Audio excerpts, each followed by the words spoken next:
Hey everybody, before I get started, I just want to mention a couple of ways that you can engage with me on a more personal level. I have a few avenues set up and I keep focusing on one, and I figured why don't I make a short little video talking about all of them real quick before we get into these episodes. So first thing, Patreon. There's a link in the episode description and every episode description to the Patreon, as well as a video on the feed called Major Announcement that has all the details of what each tier offers and how much they cost. I implore you to check that out. I offer a lot of cool shit for my patrons.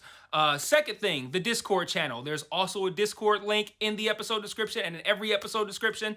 I have multiple channels set up there for each show that I'm covering, and it's a great way to just engage with me. I have a channel set up for MMA talk as well. I'm a big MMA fan, so if you're an MMA fan, you can check that out as well. There's a link to the Discord in the episode description. And then lastly, the Facebook and Twitter. Social media. Follow me on there. I post news on there. When I say news, I mean like, hey, I'm stopping covering this show. Hey, I'm starting covering this show. Let me know what you think about this. I do live watches of things on Facebook where like I'll check in and say I'm watching so-and-so show, and then I'll like live comment while I'm watching it, and that'll be cool if maybe you watch that show too and you want to watch along with me, or you're watching it later and you will see my thoughts, which are usually pretty entertaining because I'm usually pretty high when I'm writing them. So check out all those links in each episode description, and let's talk about this episode. Peace. One mic. Yeah. All I need is one mic. Yeah. All I need is one mic. Hey everybody, welcome back to One Mic, and today I'm here to talk about part 4 of HBO's True Detective Night Country. I'm a bit tepid on this episode, if I'm being honest. There's some good moments, don't get me wrong, but there's also some moments, particularly on a second watch that I did this morning, that just didn't quite work for me.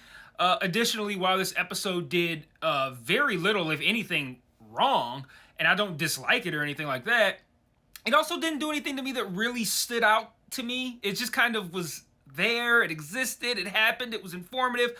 It's just there wasn't much that jumped out for me to cite as something that really made this episode stand out. Most of the stuff that stood out was stuff I already assumed or had already figured out, but at the same time too, it's also not the show's fault that I've been kind of, I don't want to say overthinking it, because there are people out there who are really overthinking it. I'm not that heavy into the theorizing, but just because, you know, I'm always trying to figure shit out and read between the lines, there's some things that I pieced together that I think were kind of presented as reveals maybe. But again, that's not the fault of the show that I figured some stuff out. Nothing here is very surface level. So it's not the show's responsibility. So in this episode, Navarro and Danvers continue to follow leads in an attempt to figure out what happened to the Salal researchers. Very much another episode that leans heavily into the detective piece of the title. Pete informs Danvers about a man named Otis Heidz, who in 1998 had similar injuries to the Salal researchers, but later he became a junkie and he disappeared. He'd been picked up by cops 2 months prior, but has disappeared again and hasn't been seen since. Given that he had similar injuries to the Salal researchers, of course, they want to talk to him, but like I said, he's MIA. Navarro has been unable to find any ice caves near where Annie was found. Again, they're presuming that, not presuming because I feel like it is kind of obvious, but the Annie video that we saw at the end of last week that she was in an ice cave. But Danvers, who has been watching Annie's death video incessantly, notices markings on the ice wall that's behind her. And they take these markings to the home of that geology teacher that Danvers fucked. And you might be like, wait, what? But if you'll recall, it was episode 1 or 2. And I even mentioned this in my video, but Danvers goes to like a classroom and then she kicks all the kids out. She's like, yeah, you all are done for the day. And the teacher said something to the effect of like, I work here, Liz, or something to that effect. And in the video that I did, I said something like that being an indication that possibly she had fucked him in the past too. And I was like, man, she fucking everybody's husband. Well, we get that confirmation here based on the scowl from this guy's wife when he sees Liz, plus his remark of,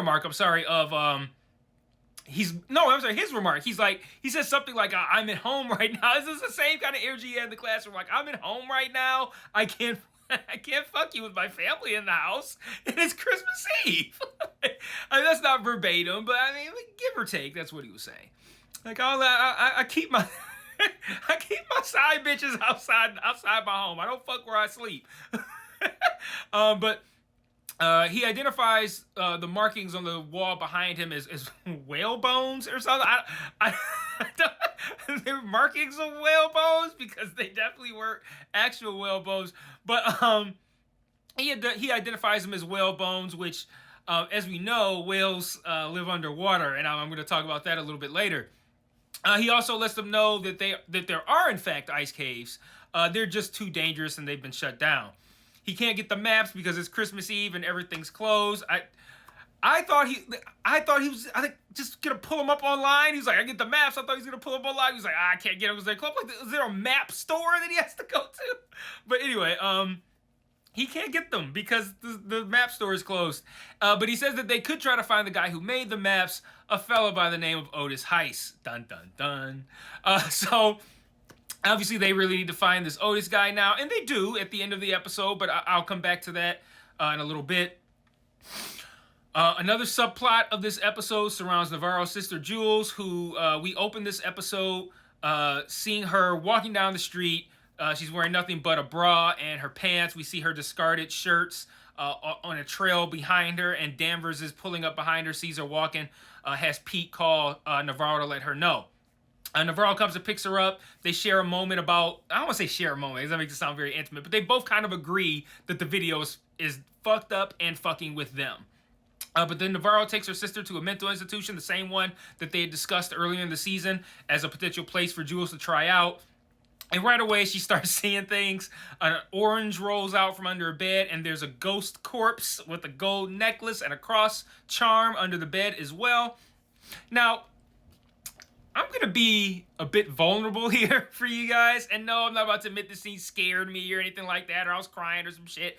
But I'm about to open myself up to a lot of, you ain't know that. And I hate doing that. I hate opening myself up to that because people love to find glory in knowing something that I didn't know. And maybe I'm not late on this after all, but I feel like I might be. Did y'all know that corpse woman under Jules' bed was their mom? Like am I late there? Like, is that the moment we're supposed to understand when we see the gold cross that that's their mom, or did we already know that? I don't know. But, well, I mean, y'all might. I didn't already know that. But this kind of epiphany here in this scene, it also opened up a number of other realizations as well. So I want to get into that, and we're going to talk about that for a second. So we see this gold cross on this corpse, which first appeared in episode 1 or 2. It's hard for me to remember because I did the video kind of like, hey, here's my thoughts on 1 and 2. I'm pretty sure it was, I'm not even gonna guess. It was in episodes 1 or 2.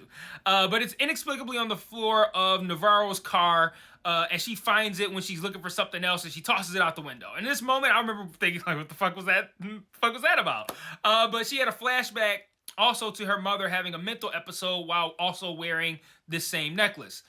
And then we see it on this woman here in this mental hospital, and I still hadn't pieced it together at that exact moment. By the way, maybe I was having a slow night. I don't know, but this prompts Jules to give Navarro a call that is ultimately her goodbye call. She strips, folds her clothes neatly, just like the Salah researchers did, and she walks off into the tundra. And we later learn that she walked into the ocean and drowned.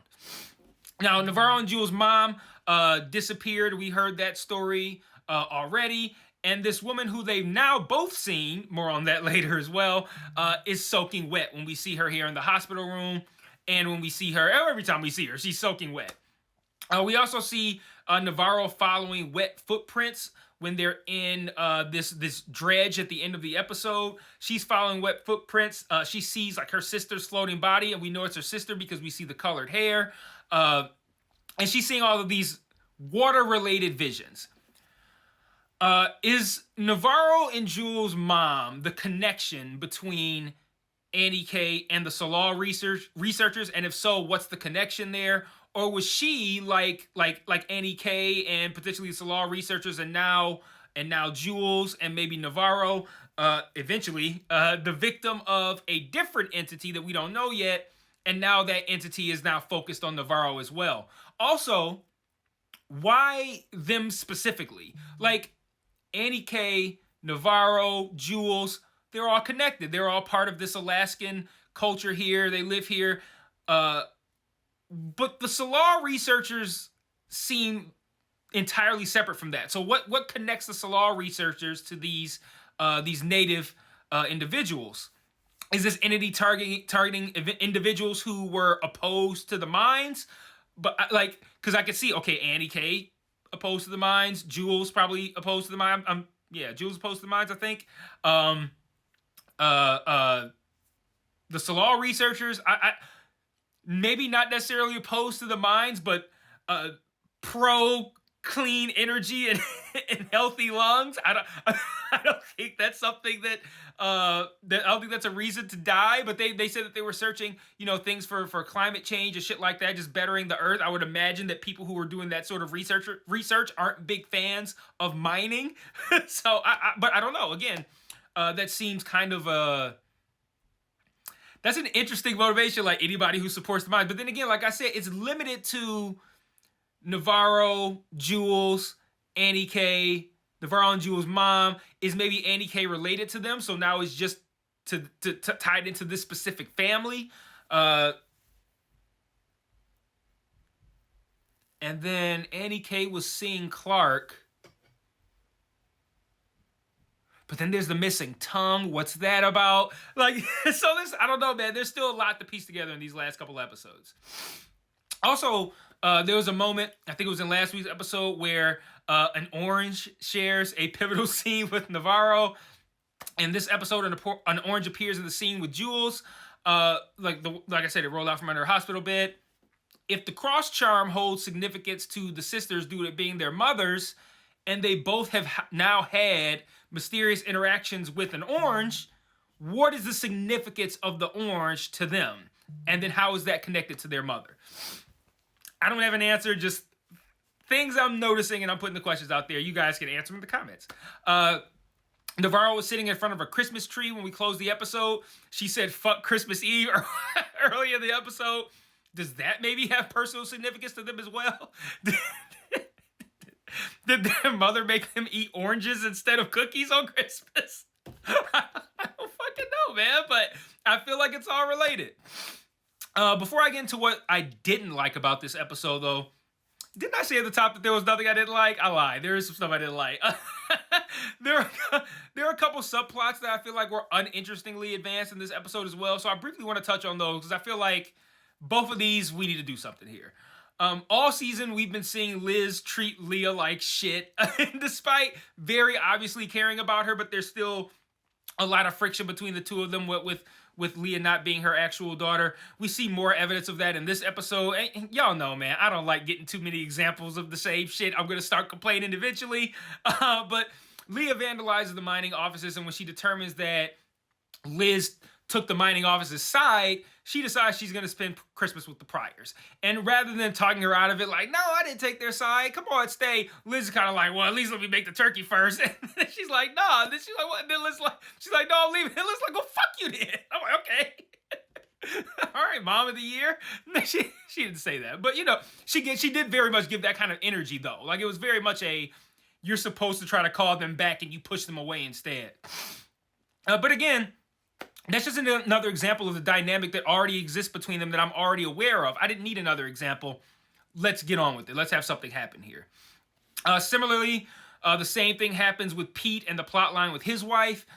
Liz continues to take advantage of him professionally and probably also personally pretty soon, but for now, just professionally.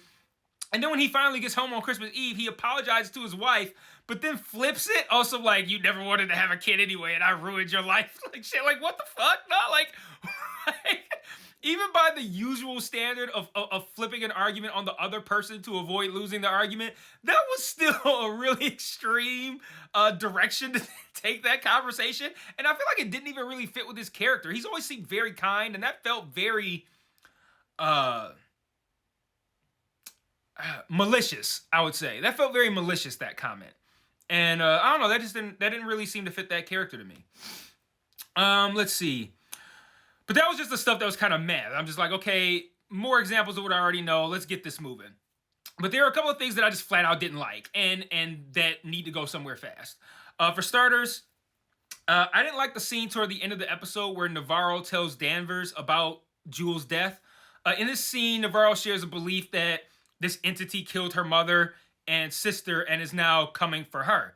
And, she says, I've been seeing all this kind of shit or whatever. And Danvers is like, you saw something in that room with Wheeler too. I know you did. I saw you see something. And in the flashback, we get a flashback that again contradicts what the character is saying. We see her mother in the corner, and then she's like, I ain't see shit. And I'm just like, why would you admit that you think that this mysterious entity is coming for you? You've been all about God and praying all this whole time. Like, I don't pray, I listen to what God. Like, you're very fucking like spiritual and shit like that. And she's like, you saw something in that corner. Like, no, I didn't. Why is that the time you choose to lie? Like, that really irritated me. I'm like, you started this conversation of feeling like this supernatural entity is after your family, and then she's like, you saw something in that room, didn't you? No. Like, why would you lie? Like, okay, so my only guess is that she probably didn't want to admit that she saw her mother specifically in that room. But that was a really strange scene regardless. Like, maybe it could have been written better to not seem so contradictory in the moment, but that scene really irritated me. I'm like, why would you lie in that moment? I don't know. Like, did nobody ask you to confess shit? Anyway, I've also grown tired of Hank and this mail order bride plotline. She doesn't show up this week. He looks all sad about it. He makes excuses for her, rationalization, mental gymnastics. Maybe this happened. Maybe that happened. We see that he's sad. He has like rose petals on the bed and shit, etc. Whatever. We don't like this character, so I don't think any of you guys feel bad for him. Also, this whole subplot seems entirely unrelated to everything else that's happening in the show right now. And I'm sure it'll likely tie in at some point. I doubt this is just context for who Hank is, but that needs to happen next week because I just do not care anymore. It feels dumb and pointless right now. It's adding nothing to the show. And I watched, we had the 2 scenes with Hank this week, and I just watched that. I'm like, why was that here? I like this. I don't know. I'm frustrated with these scenes because they don't feel related and they're not going anywhere. So they need to quickly make them feel important and tie them in. So there's a lot to do with that shit. Lastly, I didn't like the scene with Fiona Shaw's Rose character this week. Navarro goes to visit her, and she's like mad overdressed for somebody who's old and alone. I'm so sorry, because that could be some of y'all. That could be me one day, old and alone. I will.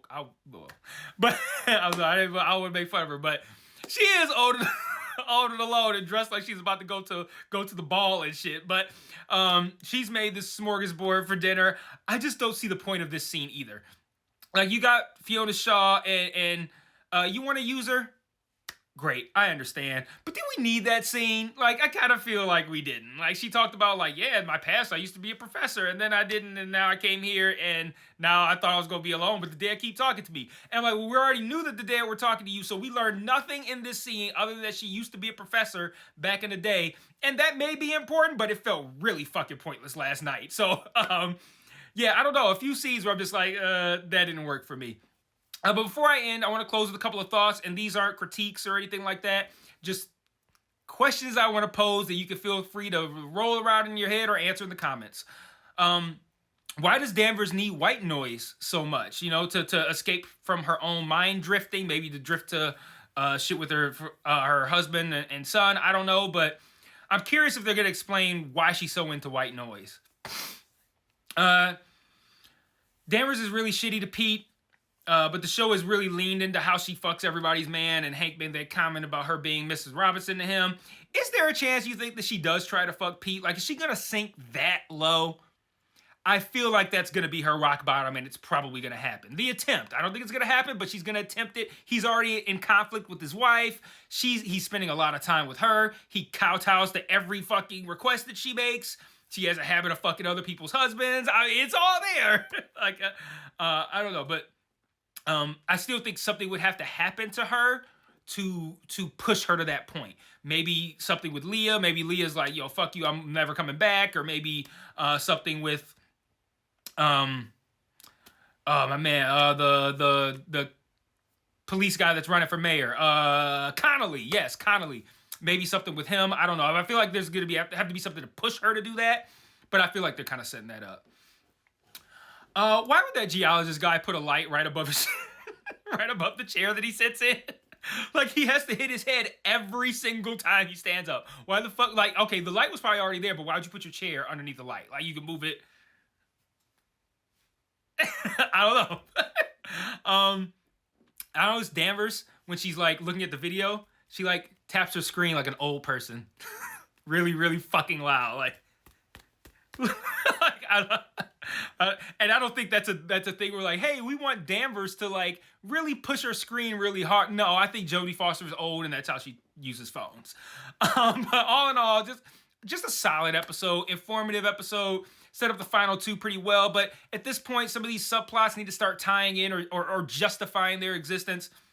Also, like I said, I don't need a episode of like balls to the wall action or anything like that, but this one did feel a little bit slow. So, like I said, solid episode, but also definitely my least favorite of the four so far. Let me know what you thought in the comments, and until next week, peace.